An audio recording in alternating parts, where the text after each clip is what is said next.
ছাত্র শিবির সম্পর্কে অনেক প্রোপাগান্ডা চালানো হয়, বিভিন্ন ট্যাগিং করা হয় আমাদেরকে।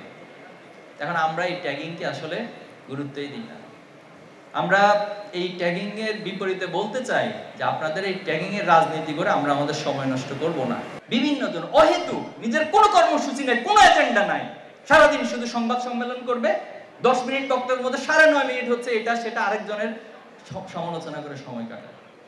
এজন্য আমরা এই সমস্ত ব্যক্তিদের সাথে কথা বলে সময় নষ্ট করব না। তোমাদের প্রতি অনুরোধ থাকবে, তোমরা যে সমাজে বেড়ে উঠবা, তোমরা যে বন্ধুদের সাথে বেড়ে উঠবা এবং অসংখ্য বন্ধুকে পাবা, অহেতুক বিষয় নিয়ে তোমার ঘন্টার পর ঘন্টা সময় নষ্ট করো। মেহেরবানি করে ওই সময়গুলো তুমি তোমার বাবাকে সময় দাও, তোমার মাকে সময় দাও, তুমি তোমার একটা পড়াশোনার মধ্যে সময় দাও, একাডেমিক অর্জনের মধ্যে সময় দাও, একটা স্কিল ডেভেলপমেন্টের মধ্যে সময় দাও।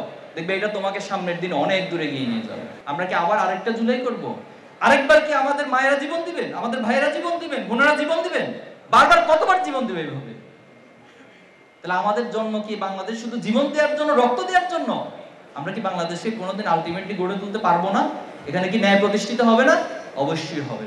এই ধরনের পলিটিক্সকে কবর দেওয়ার জন্যই আমার ভাই আবু সাইদ জীবন দিয়েছে। কারণ আমরা দেখেছি বিগত সময়ের এমপিরা সংসদে গিয়ে কি করতো? গান গাইতো। সংসদ গান গাওয়ার জায়গা? গান গাওয়ার জন্য আপনি শিল্পকলায় যান, আপনি কালচারাল প্রোগ্রাম আয়োজন করেন।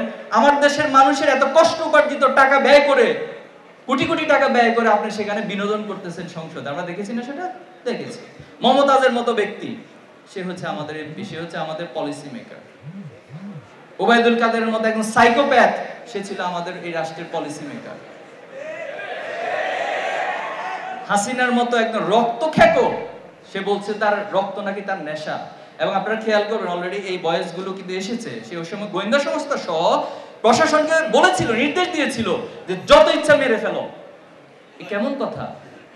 এটা রাষ্ট্রের প্রধান, রাষ্ট্রের মানুষের টাকা খেয়ে সে বড় হচ্ছে, রাষ্ট্রের মানুষের টাকার উপর সে তার জীবন যাপন করে।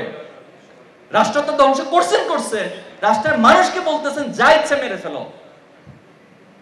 এই ধরনের পলিটিক্স আমরা দেখছি। এই ধরনের পলিটিক্সের কবর রচনা দেওয়ার জন্যই মূলত 24 অনুষ্ঠিত হয়েছে। 24 হঠাৎ করে হয় নাই, এটি ইতিহাসের ধারা এবং বাস্তবতা অনিবার্য দাবি ছিল। তাহলে প্রিয় শিক্ষার্থী বন্ধুরা, আজকে তোমাদের কি মেসেজ দিতে চাই? আমরা এই রাজনীতির পরিবর্তন চাই।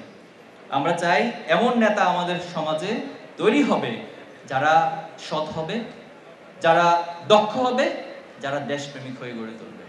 তাদের দেশপ্রেম নিয়ে কখনো কেউ প্রশ্ন তুলতে পারবে না, তাদের অ্যাক্টিভিজম গুলো সেটা প্রমাণ করবে। তাদের সততা নিয়ে কেউ কখনো প্রশ্ন তুলতে পারবে না। অথচ আজকে আমাদের রাজনীতিবিদ মানে হচ্ছে সততার দিক থেকে সবচেয়ে বেশি, এবং অসৎ হওয়ার যদি প্রতিযোগিতায় কাউকে কম্পিটিশন করা হয়, আমার দেশের রাজনীতিবিদরা হবে অসৎদের মধ্যে সবচেয়ে ফার্স্ট।